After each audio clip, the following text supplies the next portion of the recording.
देखिए जी, कोई भी ओहदा है उसके साथ ज़िम्मेदारियाँ होती हैं, चैलेंजेस होते हैं। तो गवर्नर का ओहदा भी एक चैलेंज है। सबसे बड़ा चैलेंज जो था मेरा एज़ ए गवर्नर ये था कि मैं चांसलर हूँ तमाम यूनिवर्सिटीज़ का। अभी भी वही फीलिंग्स हैं जी, कि दो कुछ बदल चीज़ें गया? मैंने कही थी मेरे ख्याल में, अगर आपको याद होगा। एक मैंने कहा था कि सच का कहत है, और दूसरा मैंने कहा था कि कब्ज़ा माफिया की जो ताकत है वो गवर्नर हाउस या गवर्नर ऑफिस से ज़्यादा है। उर्दू पॉइंट की वीडियोस देखने के लिए हमारा चैनल सब्सक्राइब कीजिए और बेल के आइकन पर क्लिक कीजिए ताकि आप हमारी तमाम आने वाली वीडियो से बाखबर रह सकें। अस्सलाम वालेकुम नाज़रीन, आप देख रहे हैं उर्दू पॉइंट और मैं हूं फ़ारूक शहबाज बड़ाइच। आज हमारे मेहमान जो हैं वो गवर्नर पंजाब हैं चौधरी सरवर साहब। चौधरी साहब, बहुत शुक्रिया आपने टाइम दिया। यू आर वेलकम जी। मैं सिर्फ ये पूछना चाहता हूँ कि ये जो गवर्नरी है इसकी सबसे अच्छी चीज़ क्या है? देखिए जी, कोई भी ओहदा है उसके साथ ज़िम्मेदारियाँ होती हैं, चैलेंजेस होते हैं। तो गवर्नर का ओहदा भी एक चैलेंज है, और सबसे बड़ा चैलेंज जो था मेरा एज़ ए गवर्नर ये था कि मैं चांसलर हूँ तमाम यूनिवर्सिटीज़ का। और यूनिवर्सिटीज़ में जब मैंने गवर्नर का हल्फ लिया तो उस वक़्त तकरीबन 1 दर्जन से ज़्यादा यूनिवर्सिटीज़ में परमानेंट वाइस चांसलर नहीं थे, एड हॉक बेस पे लगे हुए थे। परमानेंट वाइस चांसलर लगाने थे और फिर मेरिट पे लगाने थे, और ये ज़्यादा मेरिट बड़ा में मसला काम है। करना पाकिस्तान में बहुत बड़ा चैलेंज है। तो अल्लाह के फजल व करम से वो चैलेंज जो है हमारी पंजाब हुकूमत और हमने मिल के उस चैलेंज पे पूरे उतरे हैं, और अल्लाह के फजल व करम से 20 यूनिवर्सिटीज़ में हमने मेरिट और मेरिट अलोन पे वाइस चांसलर लगाए हैं, जिससे इंशाल्लाह आप देखेंगे कि अगले चंद सालों में यूनिवर्सिटीज़ जो हैं, मेरी ख्वाहिश है और यही मेरी पैशन है कि हमारी जो यूनिवर्सिटीज़ हैं, जो दुनिया की टॉप 500 यूनिवर्सिटीज़ हैं, उनमें हमारी यूनिवर्सिटीज़ का भी नाम जो है वो आना चाहिए, और इंशाल्लाह आएगा। अच्छा सर, ये जब भी गवर्नर पंजाब आते हैं ना, सुनते हैं लोग बड़े हैरान होते हैं यार गवर्नर, बल्कि एक दूसरे को कहते हैं यार तू गवर्नर पंजाब लगा हुआ है। ये गवर्नर पंजाब का दिन कैसे गुजरता है? देखें जी, गवर्नर एक कॉन्स्टिट्यूशनल ओहदा है। मेरा तो इसलिए कि मैं चूँकि हमेशा गवर्नर हाउस के दरवाज़े जो हैं लोगों के लिए खुले रहते हैं, और इसमें स्कूलों के बच्चे, उसमें स्पेशल नीड्स के बच्चे, ब्लाइंड बच्चे, डेफ बच्चे, थैलासीमिया के पेशेंट बच्चे, जो अंडर प्रिविलेज स्कूल हैं उनके बच्चे, दूसरे सूबों के कॉलेजेस के स्कूलों के हमेशा स्टूडेंट्स जो हैं यहाँ आते रहते हैं, और मैंने दरवाज़े जो हैं गवर्नर हाउस के खोले हुए हैं। तो और उसके अलावा फिर आपको मालूम है कि जब रमज़ानुल मुबारक था तो उस वक़्त हमने माशाल्लाह अफ्तारियाँ यहाँ बहुत पर ज़्यादा हुई अफ्तारियाँ हैं। की थी, और 50,000 लोग जिन्होंने कभी गवर्नर हाउस नहीं देखा था वो यहाँ पर आए, उन्होंने अफ्तारियाँ की। यहाँ तक मेरी ऑफिशियल ड्यूटीज़ का तल्लुक़ है, जैसा कि मैंने अर्ज़ किया कि जो हमारा एजुकेशन, हायर एजुकेशन का जो यूनिवर्सिटीज़ का काम जो है वो काफ़ी होता है। उसके अलावा गवर्नर के पास हर किस्म की अपील जो है, लेट्स से कि किसी को जॉब में वो समझता है कि मेरे साथ ज़्यादती नहीं हुआ है, मेरिट नहीं हुआ है, तो वो भी वकील जो है अपील गवर्नर के पास आती है। अगर कोई ये समझता है कि मेरी प्रमोशन में किसी और को फेवर दे दी गई है, तो वो भी ombudsman के सारे केसेस जो हैं फाइनल अपील मेरे पास आती है, तो उसमें काफ़ी वक़्त जो है वो गुज़र जाता है, और उसमें भी हम कोशिश करते हैं कि जितने भी केसेस हैं लोगों को साल हर साल इंतज़ार न करे। मिसाल के तौर पर जब मैं पिछली दफ़ा गवर्नर बना था 2013 में, तो 2004 और 5 के केसेस भी जो है गवर्नर की कोर्ट में पेंडिंग थे। तो मैंने सबसे पहले फिर ये किया कि 1 साल के अंदर अंदर होना चाहिए। तो अब मेरी कोशिश होती है कि जो भी केस मेरे पास आता है उनका फ़ैसला मैं 3 महीने के अंदर अंदर कोशिश अभी करता कितने हूँ। केस पेंडिंग है सर? अब इतने ज़्यादा नहीं हैं, लेकिन जब मैं पिछली दफ़ा आया था तकरीबन 2000 के करीब केस जो हैं पेंडिंग थे, इसलिए कि कांस्टेंट आते रहते हैं ना केस, तो हम डेली दर्जनों केसेस के फ़ैसले करते हैं, लेकिन और बहुत से केस जो हैं वो आ आखिरी जाते हैं। मरतबा जब आप दिल बर्दाश्ता हुए थे तो आपने कहा था पाकिस्तान में सच का कहत है।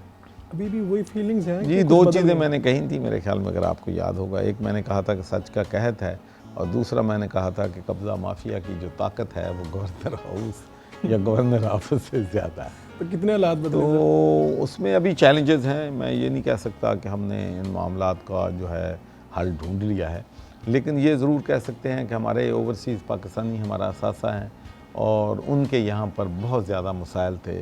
अगर वो घर ख़रीदते हैं या ज़मीन ख़रीदते हैं या कारोबार करते हैं, तो चूँकि वो मुल्क से बाहर रहते हैं इसलिए उनको अब्यूज़ करना जो है आसान हो जाता है। तो उसके लिए हमने काफ़ी प्रोग्रेस हुई है। हमने पिछले जो चंद महीनों में माशाल्लाह 4000 के करीब केसेस जो हैं वो ओवरसीज़ पाकिस्तानी कमीशन ने रिज़ॉल्व किए हैं, और उसमें बड़ा क्रेडिट, सच्ची बात है, ये मुझे नहीं क्रेडिट जाता, ये ओवरसीज़ पाकिस्तानी कमीशन को क्रेडिट जाता है, और उसके साथ साथ मोर इम्पॉर्टेंटली हमारी जुडिशरी को जाता है कि जिन्होंने पूरा इस पर फोकस किया हुआ है। स्पेशल जज उन्होंने अपॉइंट किए हैं जो ओवरसीज़ पाकिस्तानियों के केसेस को सुनते हैं, और उन पे फैसले जो हैं विदाउट एनी डिले हो रहे हैं। तो सर ये हम सुन रहे थे GSP प्लस, ये क्या चीज़ है, लोगों को भी बता दें ज़रा। जी, ये GSP प्लस जो है ये एक कंसेशन है फ्रॉम द यूरोपियन यूनियन, ठीक है, कि जो हमारी गुड्स जो हैं वो यूरोप के 28 ममालिक में जो जाती हैं उन पे, और पर्टिकुलरली द टेक्सटाइल गुड्स, ठीक है, उन पे कोई ड्यूटी, कोई टैक्स, कोई लेवी नहीं लगता। ये स्टेटस के बाद, GSP प्लस के बाद, GSP प्लस अगर स्टेटस मिल जाए तो उसका जो टैक्स है वो माफ़ हो जाता है, जिससे हमारी इंडस्ट्री जो है उसको बहुत ज़्यादा फ़ायदा पहुंचता है। तो जब 2013 और 14 में हमें GSP प्लस मिला था तो उसके बाद हमें तकरीबन 2.5-3 बिलियन डॉलर सालाना जो है एक्सपोर्ट में बेनिफिट हुआ है, और हमारी एक्सपोर्ट यूरो जोन में 52% इंक्रीज़ हुई है। तो इससे आप अंदाज़ा कर लें कि GSP प्लस जो है कितना इम्पॉर्टेंट है। तो उस वक्त भी मैंने जो कुछ हो सकता था पिवटल रोल अदा किया था GSP प्लस पाकिस्तान को दिलवाने में। अब अगले महीने इसकी रिन्यूअल है। अच्छा। तो इसीलिए मैं यूरोप गया था, और वहाँ पर जो हमारे यूरोपियन पार्लियामेंट के वाइस प्रेसिडेंट रहा उनको मिला, ह्यूमन राइट्स की जो चेयरपर्सन है उनसे मिला, फॉरेन अफेयर्स कमेटी के चेयरमैन से मिला।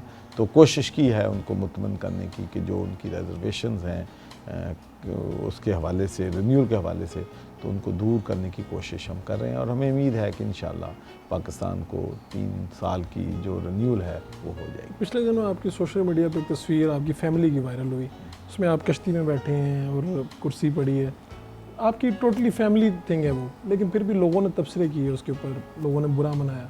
क्या था वो माजरा, क्या था वैसे? देखिए, मैं अर्ज़ करूँ कि हमारे मुल्क में तनकीद तो बहुत आसान हो गई है। कन्वोकेशन था बहावलपुर में, तो मैं कन्वोकेशन पे गया। मैं पंजाब गवर्नमेंट का जहाज़ नहीं लेके गया, मैंने अपने किसी दोस्त का जहाज़ लेके, गवर्नमेंट पे 1 रुपया ख़र्च नहीं किया, उसी जहाज़ पे दोस्त के गया और अगले दिन उसी जहाज़ पे वापस आया, ताकि हुकूमत पे किसी किस्म का भी बर्डन जो है हम नहीं डालना चाहते। और उसके बाद मैंने रात का खाना जो था वो भी दोस्तों से खाया, सुबह का नाश्ता भी दोस्तों से किया।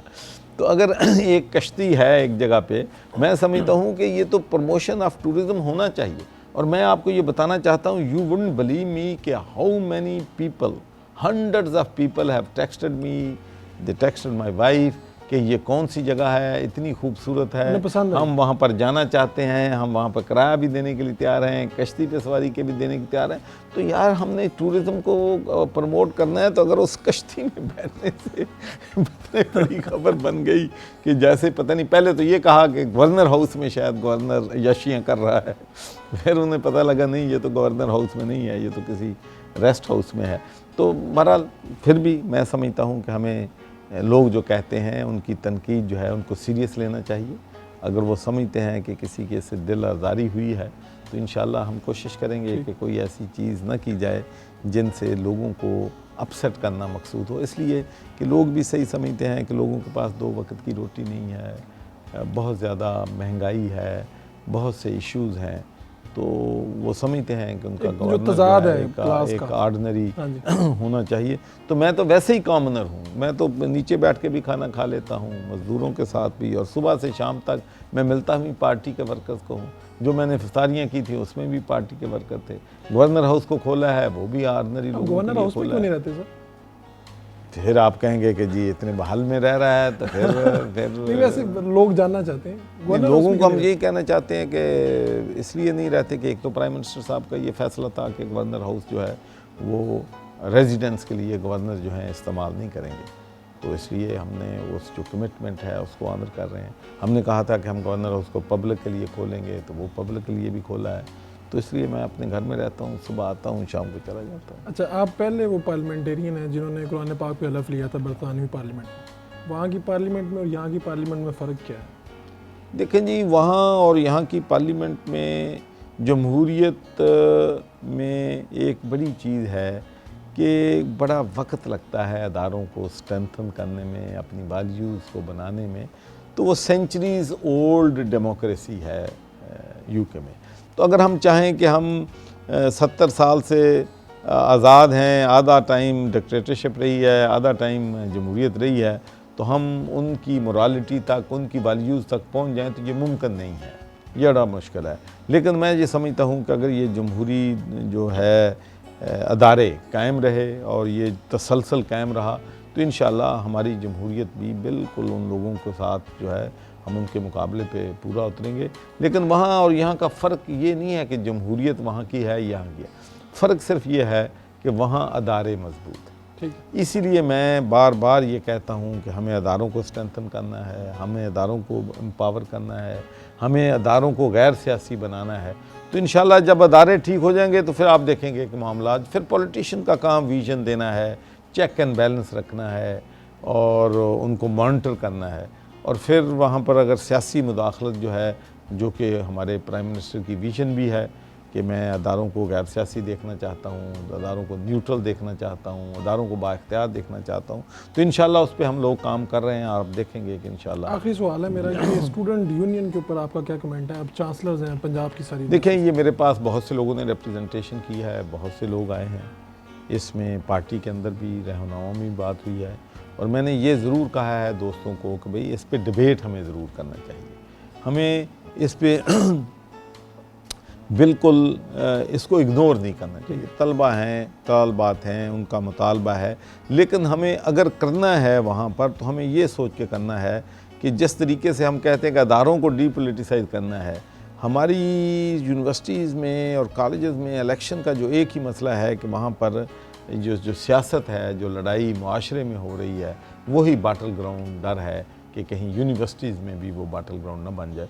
तो इसके लिए बड़े एहतियात मुख्तार तरीके से, बड़े समझ के, बड़े इसके SOP बना के जो भी काम है बड़ा एहतियात और सोच समझ के बाद हम करें। सर आपके टाइम का बहुत शुक्रिया। पंजाब के अवाम के नाम सिर्फ एक लाइन में मैसेज दे दें, जो भी आप कहना चाहते हैं। जी, पंजाब के अवाम को मैं ये कहना चाहता हूँ कि इंशाअल्लाह एक बहुत बड़ा मसला है पीने का साफ़ पानी, और अब आब पाक अथॉरिटी बन गई है, 1 साल की ताख़ीर हुई है, उस पर माज़रत है, लेकिन इंशाअल्लाह उस पर बार फुटन पे काम हो रहा है और अगले 4 और 5 सालों में इंशाअल्लाह हम पंजाब के लोगों को पीने का साफ़ पानी देंगे। और जिसकी वजह से आपको मालूम है कि गंदा पानी पीने की वजह से 50% लोग अस्पतालों में हैं, 50% अमवात हो रही हैं। तो इंशाअल्लाह हम महंगाई को कम करने की तरफ तवज्जो देंगे, हम गुड गवर्नेंस की तरफ तवज्जो देंगे और हम इंशाअल्लाह पंजाब के लोगों को पीने का साफ़ पानी। Thank you very much. Thank you.